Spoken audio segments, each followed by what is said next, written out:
আজকে আমরা যে ফোনটি রিভিউ করতে চাইতেছি সেই ফোনটি হলো OnePlus Nord N30 SE। এই ফোনটি আজকে আমরা রিভিউ করব যে এই ফোনটির কিছু নেগেটিভ দিক এবং কিছু পজিটিভ দিকগুলো আমরা পেয়েছি ইউজারদের কাছ থেকে, এবং আমরা দীর্ঘ 2 সপ্তাহের মতো OnePlus N30 এই ফোনটি ইউজ করতেছি। কি কি সমস্যা ফেস করছি এই ফোনটির ভিতরে এবং কি কি ফ্যাসিলিটি পাইছি তার ফোনের চেয়ে এই ফোনের ভিতরে কি কি ফ্যাসিলিটিগুলো পাইছি, আজকে ভিডিওতে আমরা সেটাই আলোচনা করব। 16,000 টাকা বাজেটের ভিতরে যদি আপনার চয়েসে থাকে যে OnePlus N30 SE এই ফোনটি, তাহলে সম্পূর্ণ ভিডিওটি দেখলে আপনি ক্লিয়ার হয়ে যাবেন যে এই ফোনটি আদৌ কিনবো কি না। OnePlus N30 SE এই ফোনটি নিয়ে অনেক সমালোচনা আলোচনা অনেক হয়েছে যে আসলে গ্রিন লাইনের একটা ব্যাপার স্যাপার আছে, যে OnePlus মানে মানুষ জানতো যে গ্রিন লাইন, কিন্তু IPS প্যানেল হওয়ার কারণে করলে গ্রিন লাইন এই চিন্তাটা মাথা থেকে একদম বের করে দিতে হবে। তো গাইস, আমরা যদি এই ফোনটি ইউজার এক্সপিরিয়েন্স সম্পর্কে বলি তাহলে সর্বপ্রথম বলতে হবে ব্যাটারি ব্যাকআপ নিয়ে।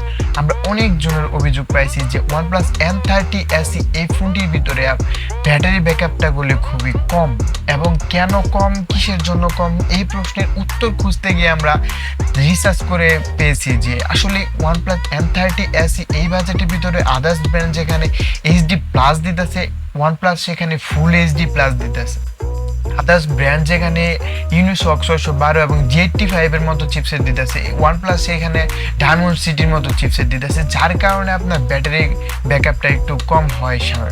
তো গাইস, দ্বিতীয় নাম্বার কথা হলো যে OnePlus এই ফোনটি ওভার হিটিং হওয়ার কারণে এই ফোনটি আনইজি ফিল হইতেছে, যে ফোন চার্জ দেওয়ার পরে ওভার হাই হিটিং হচ্ছে এবং ফোন মাঝে মাঝে ক্যামেরা সেকশনে যাওয়ার পর ক্যামেরা থেকে আসার পর স্লো হ্যাংয়ের একটা ইস্যুর মতো দেখা যাইতেছে। আসলে ব্যাপারটা হচ্ছে কি যে আপনার ফোনে যদি এখানে 13 থেকে 14 আপডেট আসে, সেই ক্ষেত্রে যদি আপনি ফ্যাক্টরি একটা রিসেট না দেন, আমাদের কাছে অনেকজন অভিযোগ এসেছে যে এই ফোনটি এরকম হ্যাং এবং লেকের একটা ইস্যু আছে, তাদেরকে বলে আপনার ফ্যাক্টরি রিসেট দ্বারা আপনার এই সমস্যাটাকে সমাধান করা যাচ্ছে। আপনারা যদি এই ফোনটি থেকে থাকে এই সমস্যাগুলো যদি আপনি ফেস করে থাকেন, তাহলে বলে আপনি ফোন ফ্যাক্টরি রিসেটের মাধ্যমে আপনার ফোনকে আগের মতো করতে পারবেন।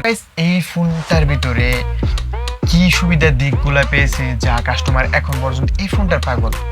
আসলে এই ফোনটার ভিতরে যে কনফিগারেশনগুলো দেওয়া আছে, ডায়মন্ড সিটি 6020 এই কনফিগারেশন হাই একটা 5G চিপসেট দেওয়ার কারণে করলে এই ফোনটা চাহিদা করলে এখন মার্কেটে হাই একটা বিট করার মতো। এই ফোনটার আমরা ইউজার এক্সপিরিয়েন্স দেখতে গিয়ে রিভিউ করে দেখেছি, ডে লাইটে মোটামুটি শার্পনেসটা ভালো ব্যবহার করা যায় এবং এটার ব্রাইটনেস ও ডে লাইটে মোটামুটি কমফোর্টেবল ভাবে ব্যবহার করতে পারবেন। আপনার ভিতরে আমরা কিছু ফটোগ্রাফিং করছি, কিছু সাউন্ড টেস্ট করে দেখেছি, 300 আল্ট্রা ভলিউম সাউন্ড হওয়ার কারণে বলে সাউন্ড নিয়ে কোনো প্যারা খাইতে হবে না, সবাই কমফোর্টেবল ফিল। 33 ওয়াটের সুপার বুক চার্জার ব্যবহার করা হয়েছে OnePlus N30 SE এই ফোনের ভিতরে।